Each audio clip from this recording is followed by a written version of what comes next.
Hey folks, we're going to go over the Excel Module 2 for, again, this is the Office 2016 class. I'm on page 65, and this is what it's looking like. So this time it's going to be the morning bean we're going to work on. You'll need since this is the module, you're going to need the two files that are in the module folder, background and morning. Okay, so let's just move over. We'll check out these pictures. Okay, don't forget to take a look at the pictures. All the little green bubbles are going to give you the lines, or the bolded, colored words that you're probably going to want to pay attention to. Also gives you a little bit of information about what's in the ribbon that we're going to be going over, as well as some details about the different sorts of elements that are going to be within your worksheet. So be sure to take a look at those. Again, I'm not going to be going back to this book throughout the entire video, so you'll need to have the book in order to be able to complete this. You could certainly just follow along, though. These files are going to get a little bit more complicated as we move along. I wouldn't consider this an advanced activity, but it's definitely a little bit more complicated than the last one that you did. So as we do this, if you're trying to, use the same amount of time from one assignment to the next, that's really not going to be very possible unless you are an expert at this. I've done these assignments quite a few times, and when you watch me do it, I make it look really easy. But keep in mind, I've done these assignments like 20 times, and sometimes I'll still kind of fumble around a little bit, and it's not because I don't know what I'm doing, it's because it's the navigation. And I think that's the challenge with Excel. If this were just a matter of writing things down, it wouldn't be that difficult. But if you need to use the tools, sometimes figuring out where they're at is the trick. So I'm on page 68, formatting the cell text. Nothing to do here. So that's just one of the things that we're going to be doing. So this is the beginning. It's on page 69. So pause your video, get your book ready, and you might want to just pull up this morning bean within that module folder so you can get rolling here. Okay, so I'm going to actually do that here for you. So if I come into my folders, I'm going to go see if I can find the Excel 2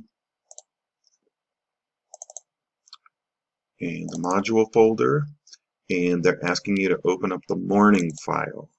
And when you open up the morning file, what they're asking you to do is to save that as, so enable editing, and then choose File, Save As.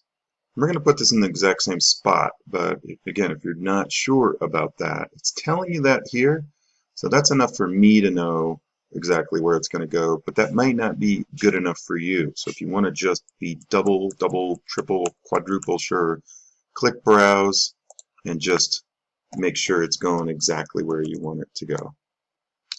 So I'm going to put my initials on this and call it the MRH Morning Bean.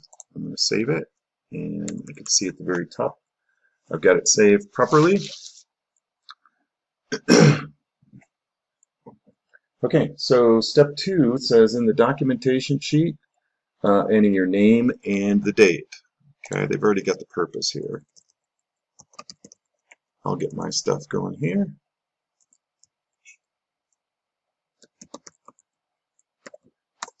There's my today's date, 10/19. And step 3 says to make cell A1 the active sheet. We want to change the font sizes and such in step 4. It says to click the font button arrow and take a look at that. And you can see that you've got a lot of different options for numbers. You also have a bunch of different types of fonts that are listed there. And if you hover over top of those, you can get a little bit of a preview. If you're impatient, just click on Calibri Light, because that's the one we're going to be using. And then we're also going to change this font size to 26, because this is going to be more of a title here. And then we're also going to choose bold. So notice I didn't have to really highlight anything. I just had to make sure I was in the correct cell.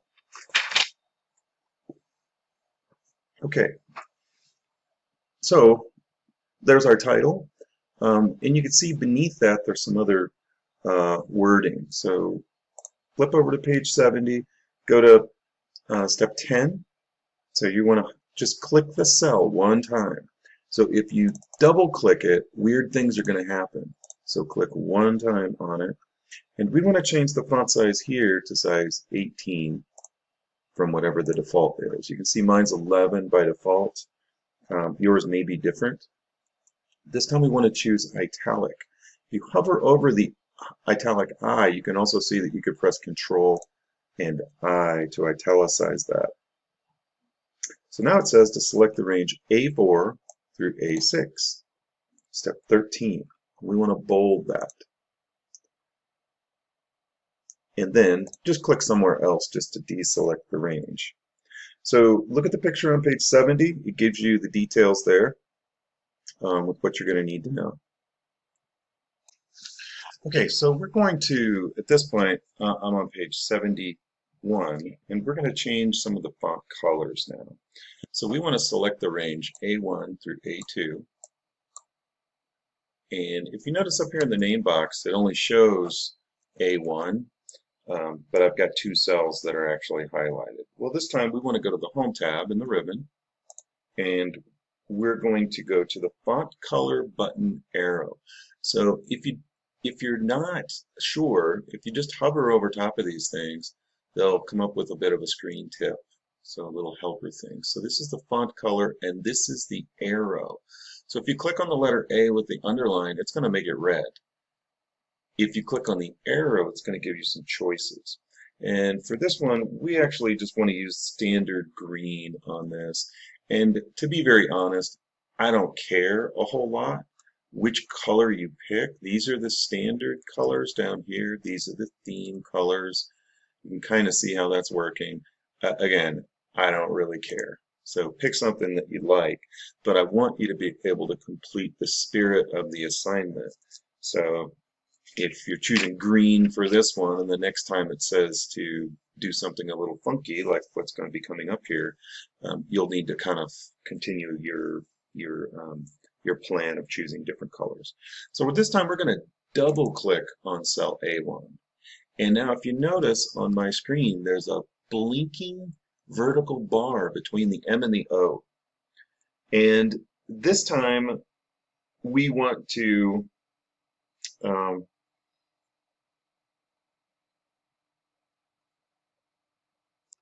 so this time we're going to actually be coloring just a little bit of cell A1.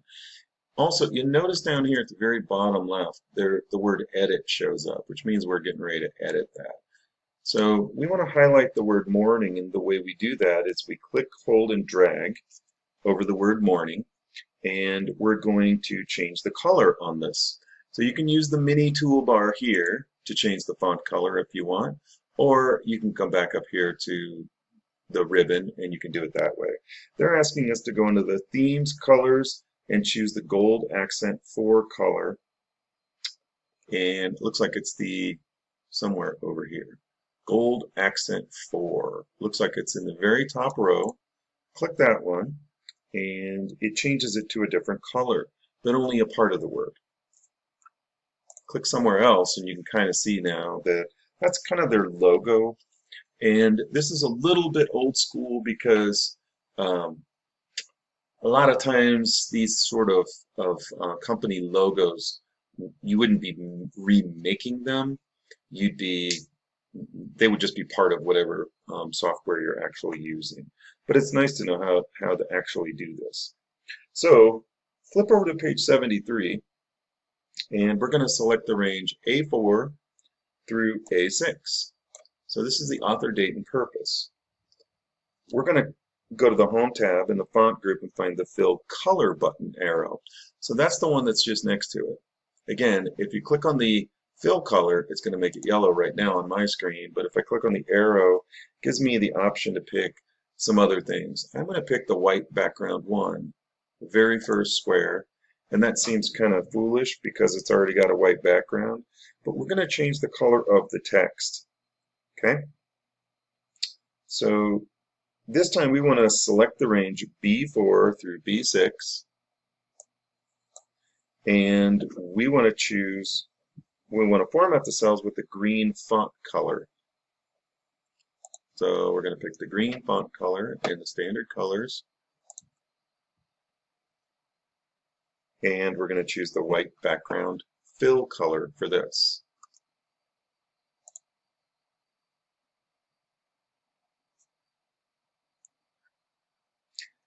And then lastly it says to select all of these and to add borders around each of them. So I'm going to click this and we're going to choose all borders. And I think I might have skipped a step here up in step 3. So when we had A4 through A6, did I do everything?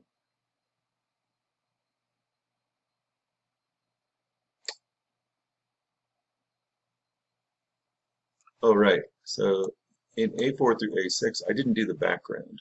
So the fill color should be green on this in standard colors, like that.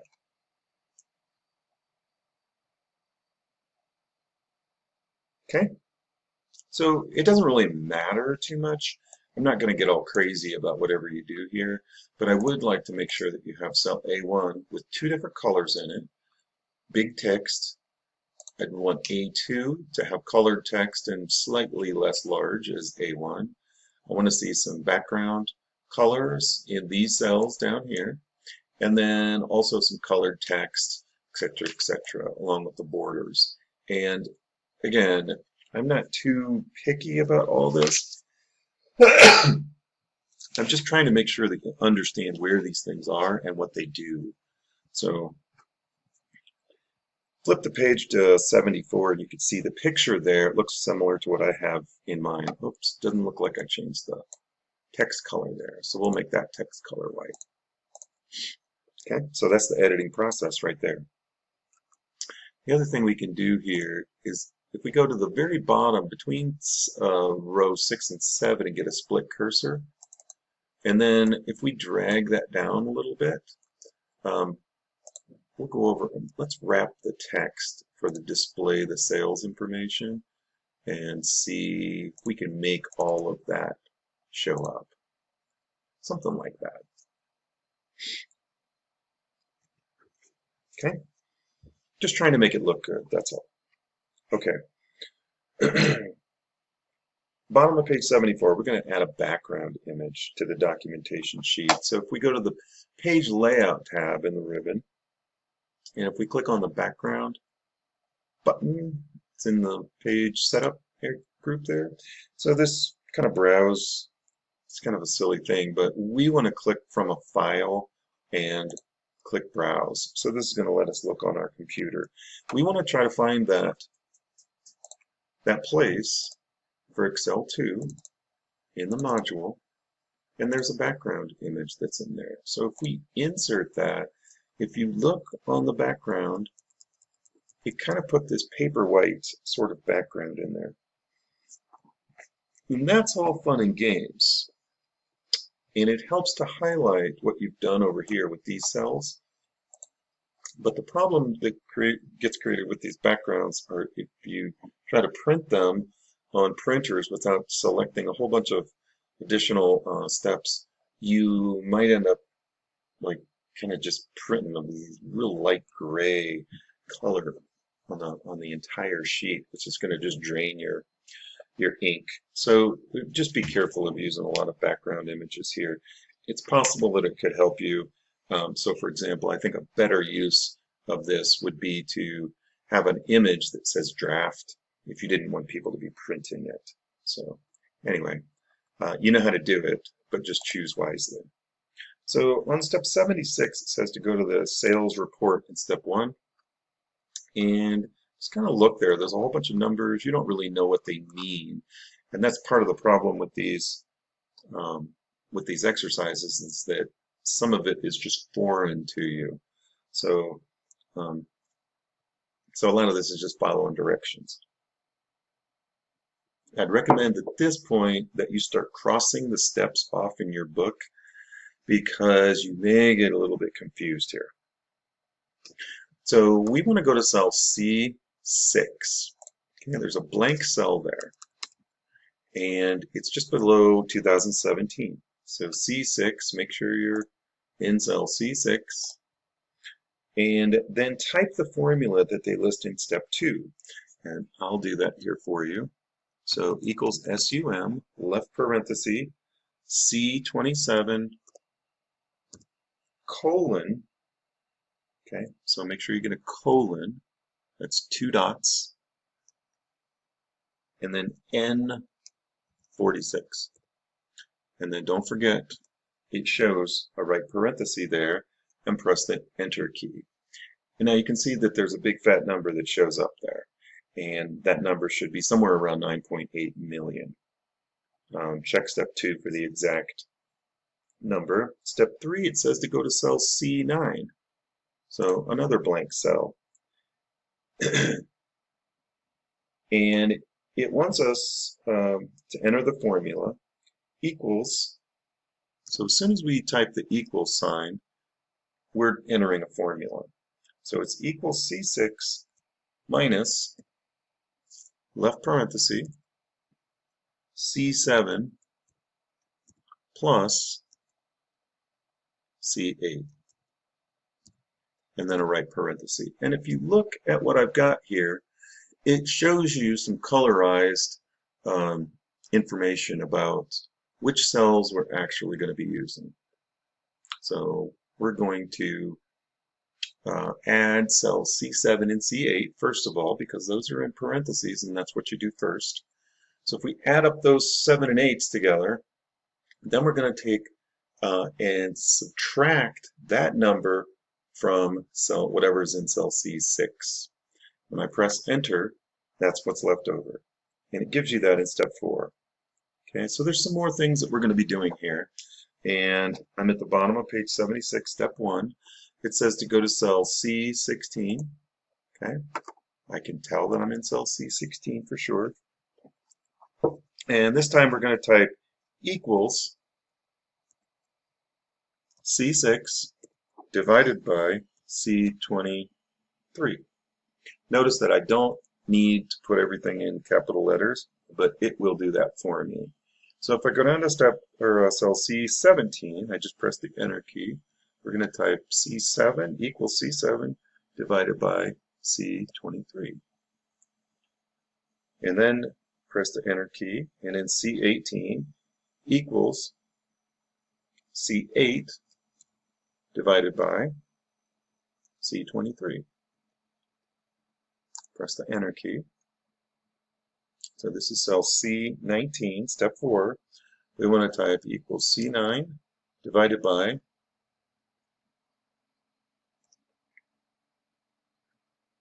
C23.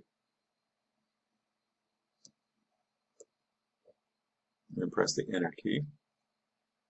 And you can double check all those numbers because they give you those numbers in each one of those steps there. So for example, on that one, that was about approximately 115,000. Okay, so let's move down to the next cell, which is C21. So you're going to hit one blank cell, and you're going to cell C21. I double checked it up there. These are the units sold. So this one's going to be equals C11 divided by C23. And press the Enter key. The next one is C22. We're going to type equals C12 divided by C23. And press the Enter key. So you can quickly see that when you type one thing in a cell, something else shows up. And that's really important to remember, because if you just type the numbers in and you don't use the formulas, what happens is if you alter things, they won't change dynamically. These numbers are going to be different from year to year, and it's important that you be able to have them automatically update. It's kind of like when you decide to buy that candy bar in the checkout line. It wasn't in your cart when you started, but you want to be able to add that in there. So That flexibility is pretty important, the ability to keep that updated. Okay, so I would recommend that you go back through those steps and just make sure that the correct numbers show up in each one of those cells as listed on page 76. So that's one of the problems that people have, is that they don't go back and check their work very well, and they're not really good at checking it as they go.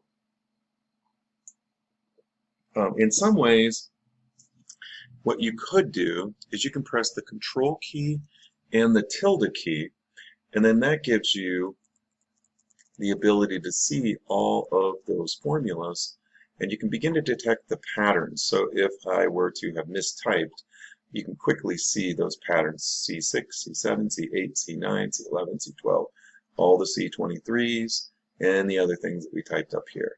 And then if I want to turn that off, I press the Control key and the tilde key again. Okay, so I'm on step 7, and it says to copy the formulas in the range C16 through C22, and then paste them into the range D16 through D22. Okay, so I'm going to highlight them just like I have them. I'm going to copy them, and I know that it's copied because it's vibrating. I'm going to click over in cell D16, and I'm going to paste it. So when I paste it, you can see that the numbers show up differently because Excel knows that I'm moving it from one row or from one column to the other, and so it's going to alter those numbers. And let's just look to see what we have here.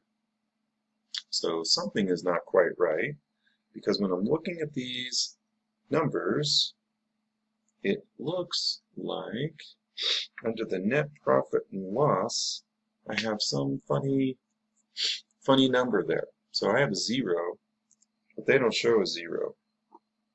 So when I go to look at that, it says D9 divided by D23. I don't have a D9. So I must have missed a step back here. Okay? So let's just go look. So on step 4 on page 76, you can quickly see, some of you might have picked that up when I was doing the video, that I missed out on copying cell C9 over into cell D9. Now watch what happens when I do this pasting. Be mindful of this 0 down here. So when I paste this number, it automatically changes whatever was in cell D19. And that's a really good demonstration of why you want to use formulas and not numbers.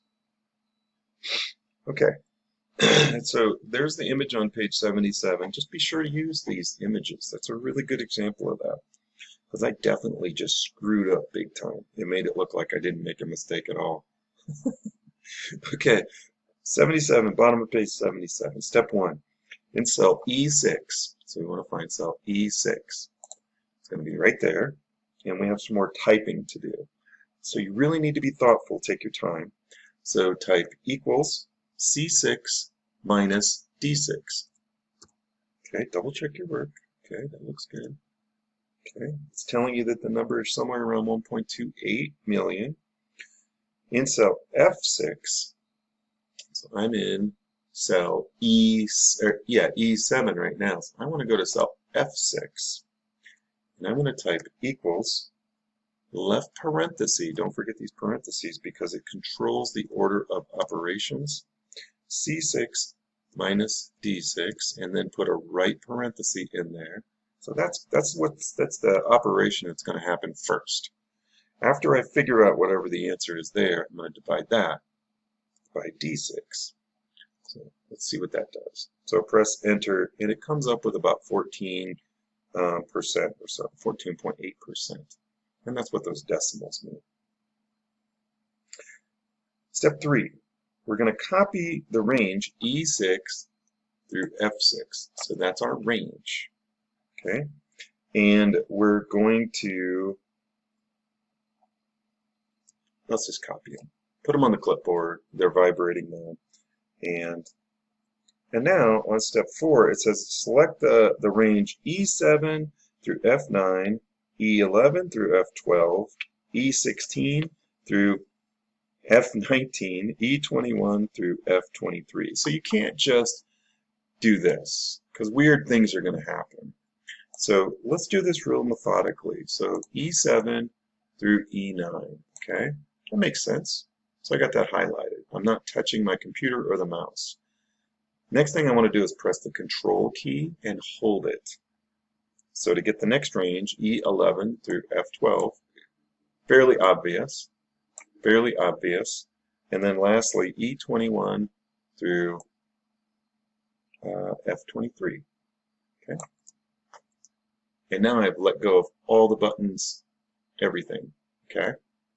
So that gives me 4 different ranges that we can highlight simultaneously by using that Control key.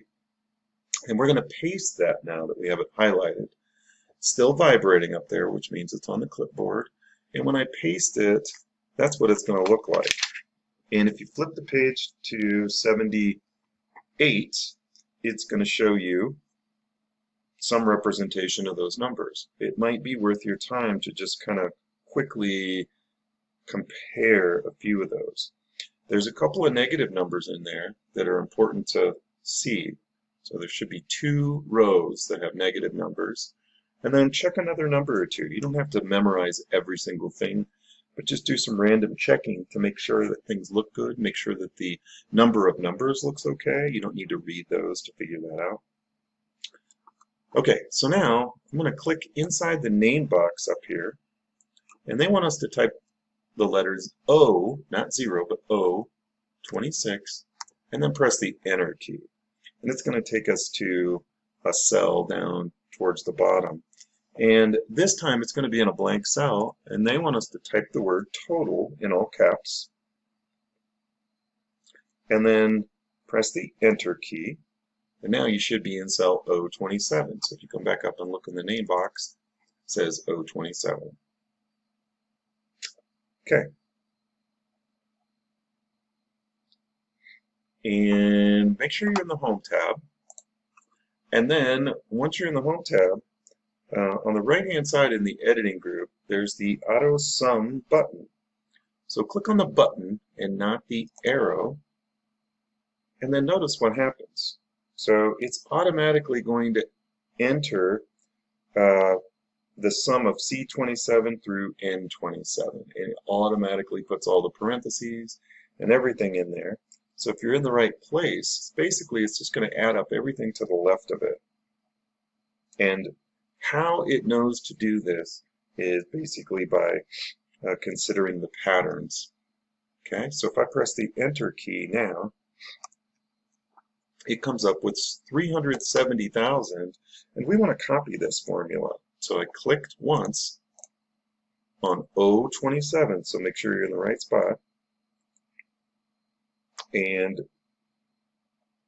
we're going to put this all the way down to O46. So if I copy it, and I go all the way down to O46, so basically at the end of all those numbers, and press paste, it's going to put all those numbers in there.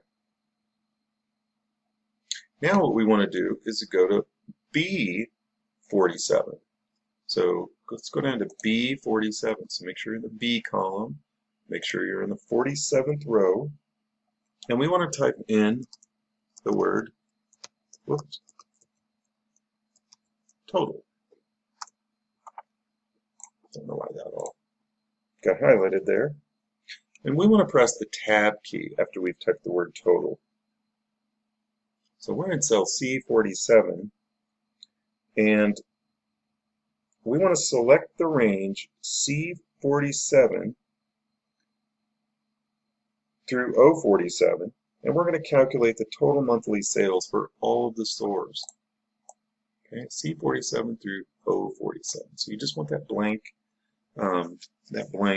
row there.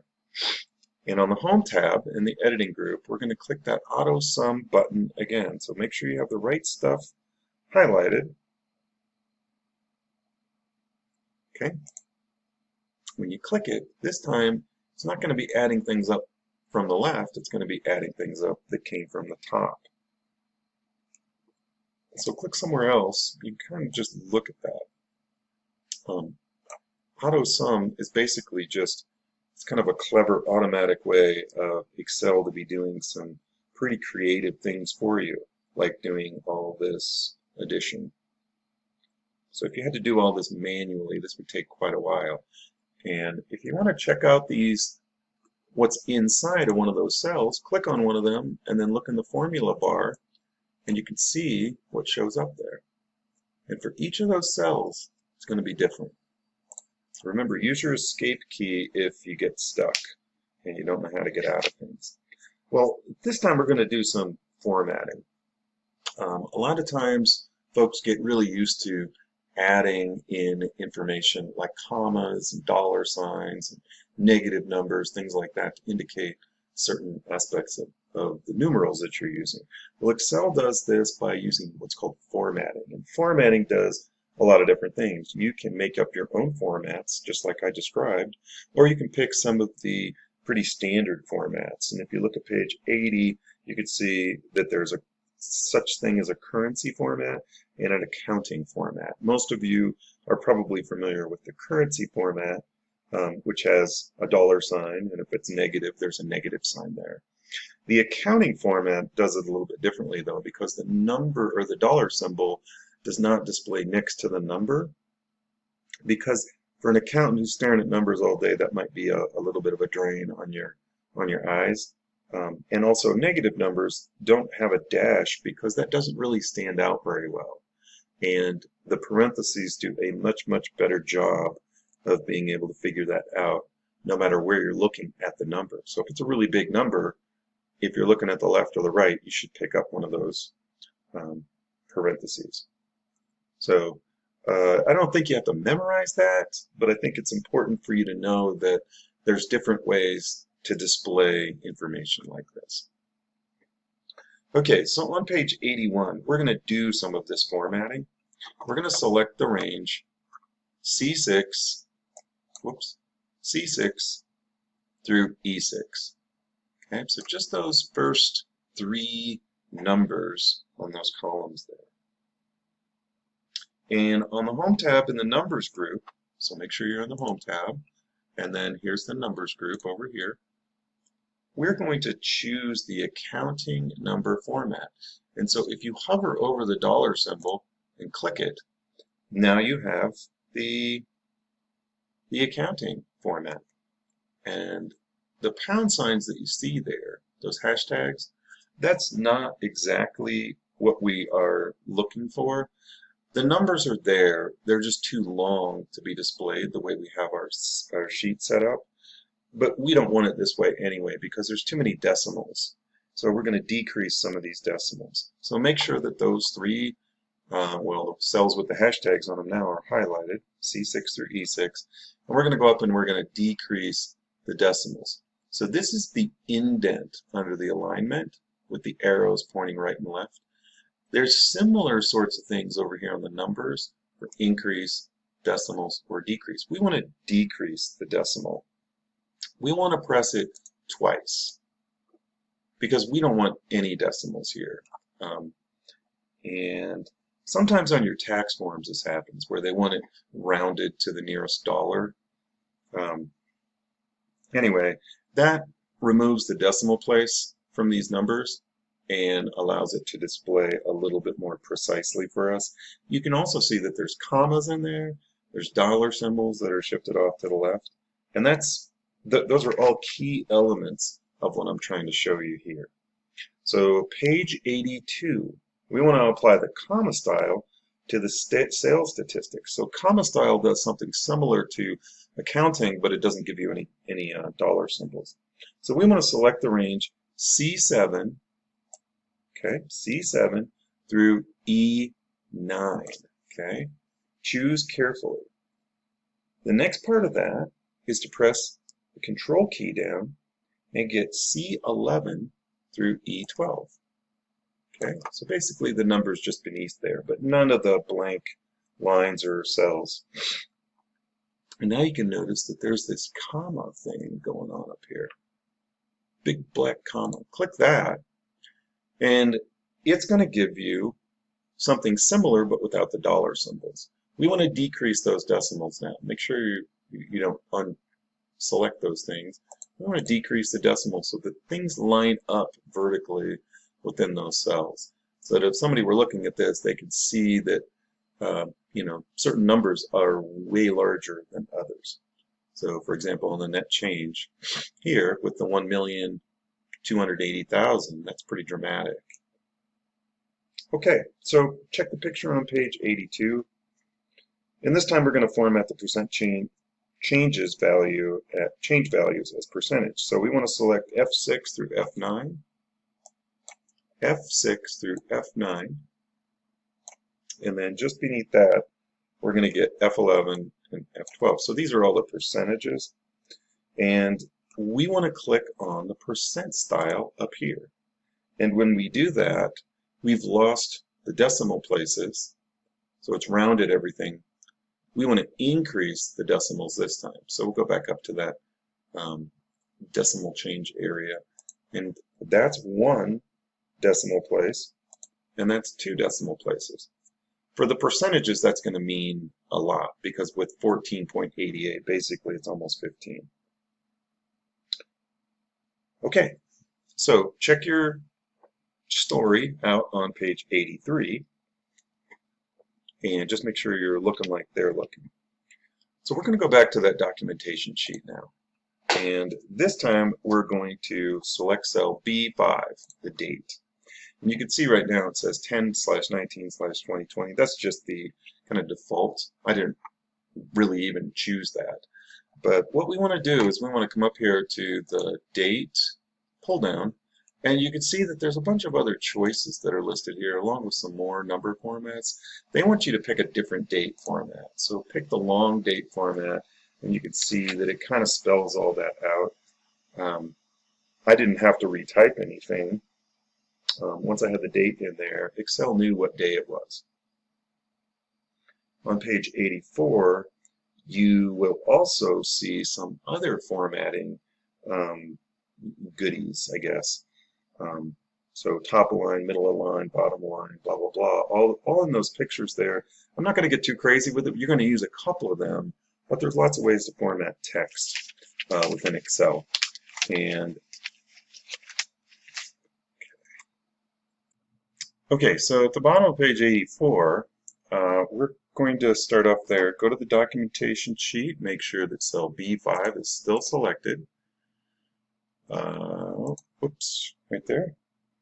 And this time, instead of aligning it right, you can kind of see how it's a little bit indented there. We're going to follow step 2, and we're going to click on the Align Left button in the Home tab. So we're in the Home tab. There's the alignment group, and these are the ones that you've been using, right? The Align Left, the Center, the Align Right. So we're going to use the Align Left button this time, okay? Notice there's some other buttons that are up above there. So now we're going to go back down to the sales report, and we're going to select the range C5 through F5. So C5 through F5. So those are all those titles of those columns there. And this time we're going to center those. So hover, find the center button, and those things will show up in the center now. And sometimes we might actually want to indent things like we did on our tabbed lists and things like that. So this time we're going to choose cell B7 through B8, step 1, page 85. And we're going to indent these a little bit. So remember, these are the decimals, these are the indents. So we want to increase the indent. We're going to do that twice. Okay, so do that 2 times. Now, if you look down here now, below gross sales, you can see that these 2 items are indented just a little bit. And that indicates that they're probably related to the gross sales. So page 85. Add borders in the sales statistics data. So in step 1, it says to select the range B5 through F5. So B5 through F5. Okay, so just those. Wow, that is a noisy cat. Okay, so I've got B5 through F5, and step 2 says go to the font group, click the borders button arrow, and this time we want to do a bottom border. So don't click the button, click the arrow. And this time it's going to be a bottom border. I'm going to have to let the cat out. Okay, kitty. Cat needs business. All right, so we've got our underline set up there on that top row, and that's pretty common for titles of whatever it is that's going to come below it. We're going to select the range B6 through F6 now, B6 through F6, and in the font group, click the bottom border button. So not the arrow, okay? We want to choose the button itself. And when we do that, it's just going to do whatever it is the last thing that we did was, okay? So there's our category, gross sales. So there's a line beneath category and everything to the right, and then there's a line beneath gross sales. So you can't really tell from this picture if that's a top or a bottom border, but you know that because you just did it, you put in 2 bottom borders. So select the range B9 through F9. So B9 through F9. Step 5. This time we're going to put in a top border. Okay, so click the arrow. We're going to choose a top border. Now you can't really tell, again, if that's a top or a bottom, but if you move these things around, that top border is going to follow the net profit and loss. Okay, step 6. Select the range B11 through F12. So B11 through F12. So all of that stuff. We're going to click the arrow and choose a top and bottom border. So border button, top and bottom. And so that's going to, there's a top one over unit sold, and there's a bottom one over customer below customers served. And then if you flip over to page 86, you can kind of see what they've got there. So yours should look very, very, very similar. So following those instructions is pretty important because you're not really much of an accounting expert, or likely most of you are not. So bottom of page 86. This time we're going to click up in the name box here, and we're going to type in the letters C27 colon O, not 0, O 47.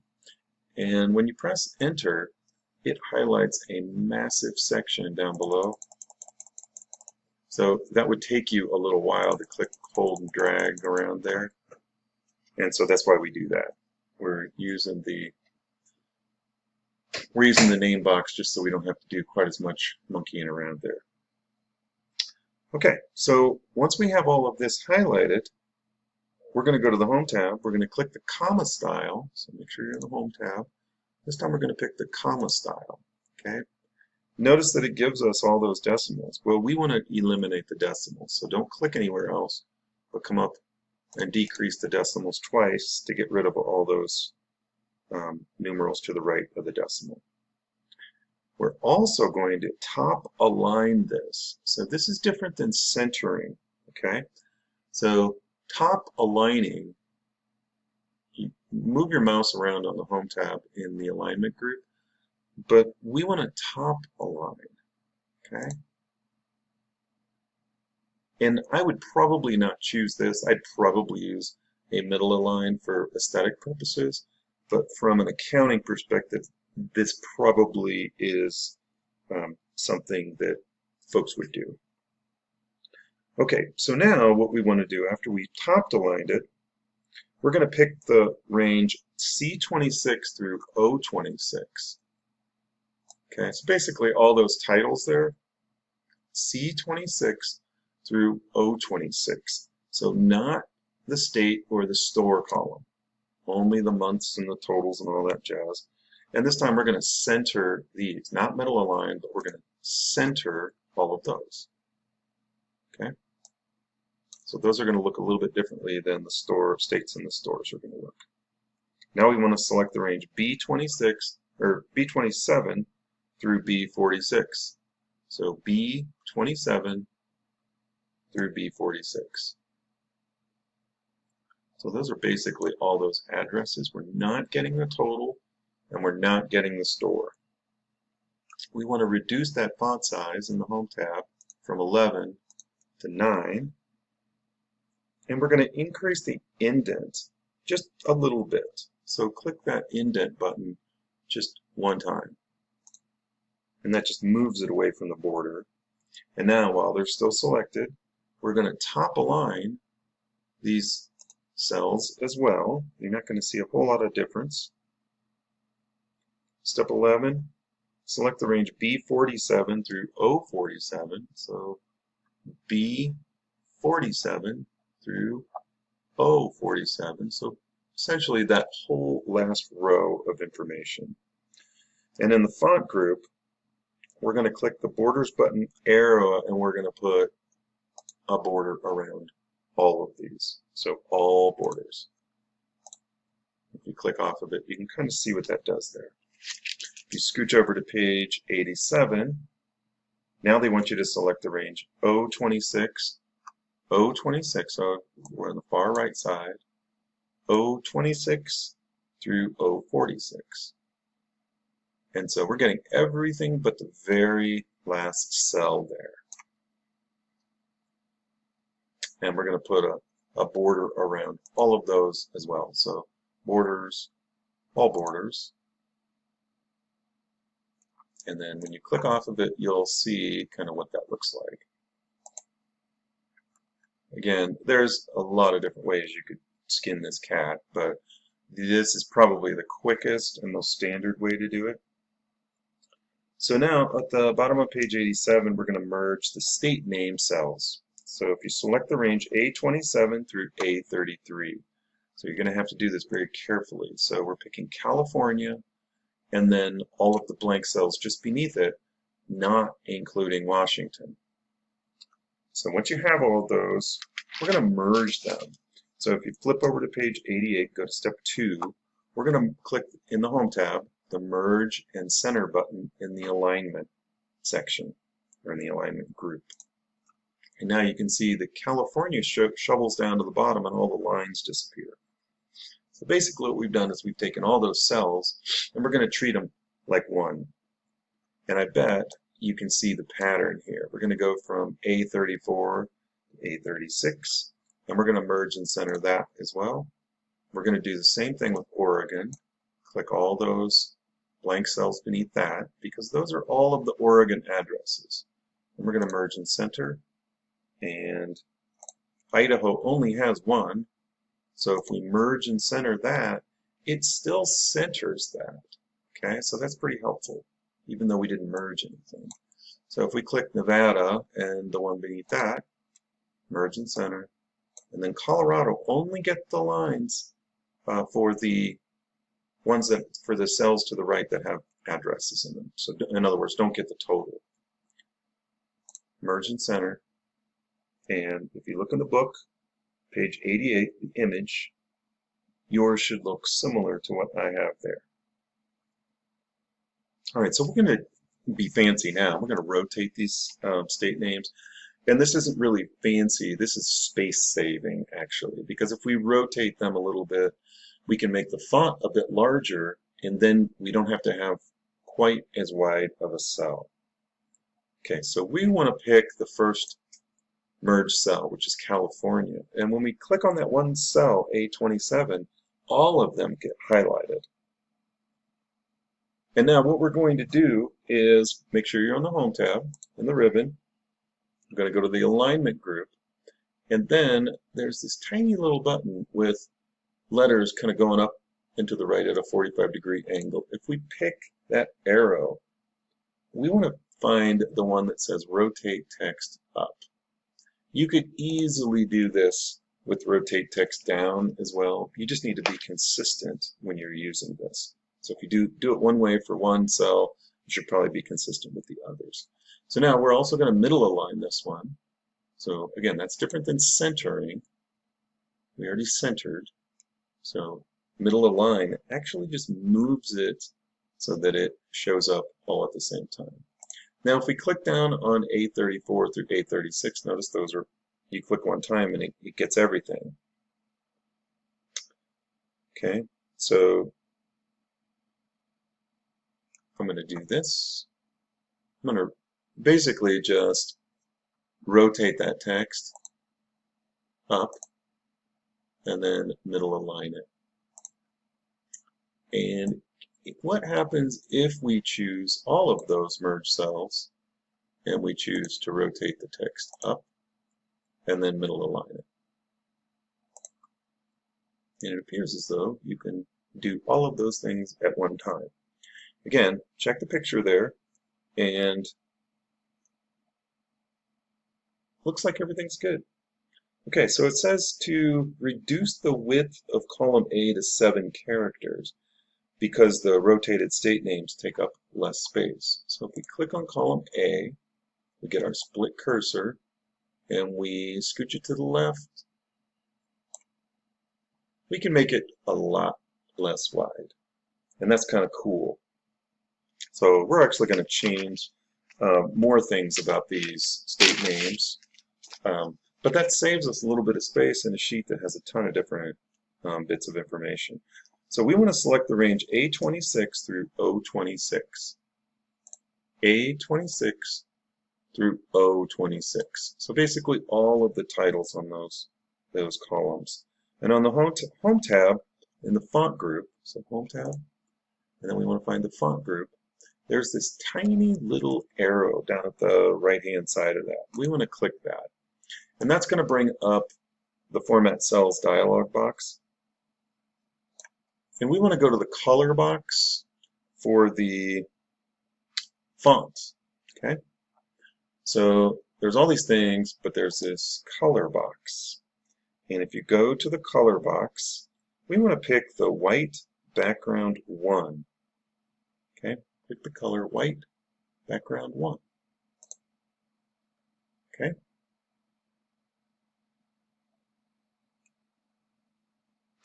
And it says then to click the Fill tab in the ribbon. And we're going to go to the background color section. So that's here. And we're going to find the green. Okay? We'll just pick the green one in the very bottom. Again, you can pick anything you want to. When you click OK, notice that the characters are now in white and the background's in green. And if you flip over, you're going to see a little bit of an image like that on page 91. So you can click off of that, and you can kind of see what it looks like.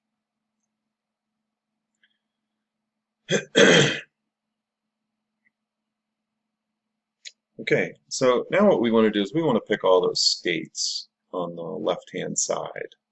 Okay, only the states though. And if you right-click after you've highlighted all of those, and you click on Format Cells, notice something very, very similar happens. Okay? And we want to pick on the background color section. Okay, so the fill. And this time we're going to choose gold theme color, 8th color in the first row. 1, 2, 3, 4, 5, 6, 7, 8. Okay. And if we hover over top of that and click, that's gold. And now we want to go to the font tab in that panel. And this time for the color box, we want to make these not black, but white. Okay.